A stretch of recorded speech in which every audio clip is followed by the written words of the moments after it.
সাবেক 3 প্রধান নির্বাচন কমিশনার এবং প্রধান শেখ হাসিনা সহ 24 জনের বিরুদ্ধে মামলা করেছে বিএনপি প্রহসনের নির্বাচনের অভিযোগে। এর সন্ধ্যার দিকে রাতের দিকে উত্তরায় এ কে এম নুরুল হুদাকে গ্রেপ্তার করা আটক করা হয়েছে এবং আপনি দেখেছেন যে ভিডিও দেখেছেন তাকে অপদস্থ করেই এলাকার জনতা পুলিশের হাতে তুলে দিয়েছে, জুতার মালা পরানো হয়েছে, তাকে জুতা পেটা করা হয়েছে, এই ধরনের ছবি আমরা দেখলাম সামাজিক যোগাযোগ মাধ্যমে। এটি নিয়ে একটু আপনার মন্তব্য জানতে চাই। প্রথমত ওনার সঙ্গে আমার একটা ব্যক্তিগত সম্পর্ক একটা পারিবারিক পর্যায়ে ছিল। আমার নির্বাচন যখন আমি এমপি ইলেকশন করি তো উনি প্রায় 15 দিন আমার বাসায় ছিলেন এবং আওয়ামী লীগের একজন যাকে বলা হয় নেতা হিসেবে উনি সেই নির্বাচন পরিচালনা করেছেন। তো পরবর্তীতে তিনি যখন সেখানে আবার সিইসি হলেন এবং আমি যখন বিএনপি থেকে মনোনয়ন নিয়ে গেলাম, তার ভাগ্নেকে আবার তিনি মনোনয়ন দিলেন আওয়ামী লীগকে ম্যানেজ করে বা শেখ হাসিনাকে ম্যানেজ করে। ফলে তার সঙ্গে আমার যে সম্পর্ক এবং এখন আজকের যে অবস্থা, মানে আমার জীবনটা 2018 সনে একেবারে রীতিমতো বিভর্ষ করে ফেলেছিল, জীবনের প্রতি আগ্রহ হারিয়ে ফেলেছিলাম ওই নির্বাচনকালীন ওই সময়টিতে। আমি তার শাস্তি চেয়েছিলাম বা শাস্তি চাই, কিন্তু এভাবে নয়।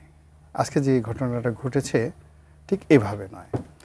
প্রথমত হলো যে তার বিরুদ্ধে বা অন্যান্য যারা 3টি নির্বাচন করেছেন সেই 3টি নির্বাচনের প্রধান নির্বাচন কমিশনার তাদের বিরুদ্ধে মামলা দেওয়াটা খুবই জনপ্রিয় একটি বিষয়। এই কাজটি বিএনপি করেছে, এই কাজটি বিএনপির আগে করা উচিত ছিল।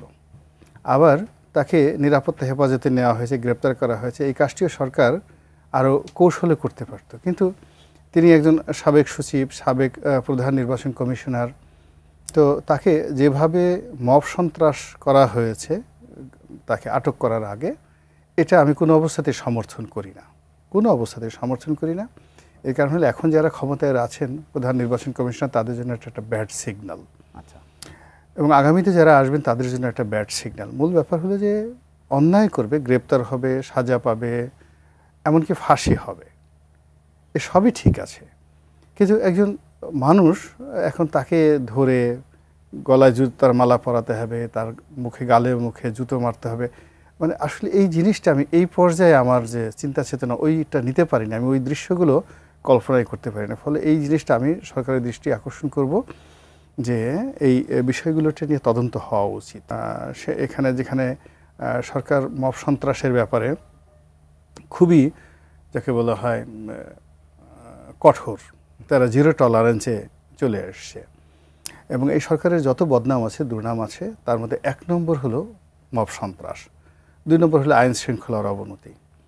এখন এতদিন পরে 10 মাস পরে যখন আমরা একটা নির্বাচনের দ্বার প্রান্তে, আমরা যখন বিশ্বাস করতে বসেছি যে এই বর্তমান নির্বাচন কমিশনের একটা ইলেকশন করবে এবং ডক্টর মোহাম্মদ ইউনূস একটা নির্বাচন দেবেন এবং ফেব্রুয়ারি মাসে একটা নির্বাচন হবে শান্তিপূর্ণ, অংশগ্রহণমূলক, এবং সেখানে যে যার মতো করে ভোট দিবেন, ঠিক ওইরকম যখন একটা নেগোসিয়েশন চলছে তখন এই ঘটনার এই অংশটুকু মামলা হয়েছে, আমি খুবই খুশি, গ্রেপ্তার হয়েছে আরও খুশি, সাজা হলে আরও খুশি হব, কিন্তু মধ্য থেকে যে মব সন্ত্রাসটা হলো এটা না হলেও পারত। আপনি যারা নির্বাচন কমিশন আছে বা দায়িত্বে আছেন তাদের জন্য ব্যাড সিগন্যাল কেন বলছেন? মূল ব্যাপার হলো কি জানেন, কাজকর্ম করতে গেলে ভুল ভ্রান্তি হয়। 2 নম্বর হলো আমাদের দেশের সবাই ডাল ভাতে মানুষ। এখন যারা ক্ষমতায় আছে, পুলিশ বলেন, অন্যান্য প্রশাসন বলেন, তারা সবাই ডক্টর মোহাম্মদ ইউনূসের চোখের দিকে তাকিয়ে কথা বলছে না, তার কথার সঙ্গে সামঞ্জস্য রাখার চেষ্টা করছে। ইভেন বর্তমানে ইলেকশন কমিশন দেখেন যে পেশটা লাগিয়েছে এশরাকের ক্ষেত্রে, সে তো মানে এশরাকের এই যে তাকে ডিক্লেয়ার করা, যা কিছু করা, পুরো ঘটনাটা আজকে যা কিছু অসল অবস্থা, এটা তো বর্তমান ইলেকশন কমিশনের কারণেই হয়েছে। সে তো মানে নুরুল হুদার ইতিহাস থেকে, রকিবুল হুদার ইতিহাস থেকে তারা শিক্ষা নেয়নি। তো ফলে কি হলো, এই যে তাদের আজকে যে ঘটনাটা ঘটলো, এই ঘটনায় দেখা গেল বর্তমান প্রধান নির্বাচন কমিশনার তিনিও যদি ভবিষ্যতে এরকম একটা মধ্যে পড়েন যে তার একটা ভুলের জন্য, তার একটা নির্বাচনের জন্য, বা এই যে ইশরাকের যে ঘটনা নিয়ে যদি তাকেও এরকম একটা ঘটনার মধ্যে পড়তে হয়, তাকে তো এই ভয়টা তার মধ্যে আসতেই পারে, যে কোনো কারণে আসতে পারে। এবং সামনে একটা বিরাট নির্বাচন হতে যাচ্ছে, কোনো মানুষ বলতে পারবে না ইলেকশন কমিশনার যে আমি শতভাগ সব কিছু নিয়ন্ত্রণে করতে পারবো, কিন্তু এই জন্য একটা সিস্টেমের মধ্যে থাকলে জিনিসটা ভালো হয়।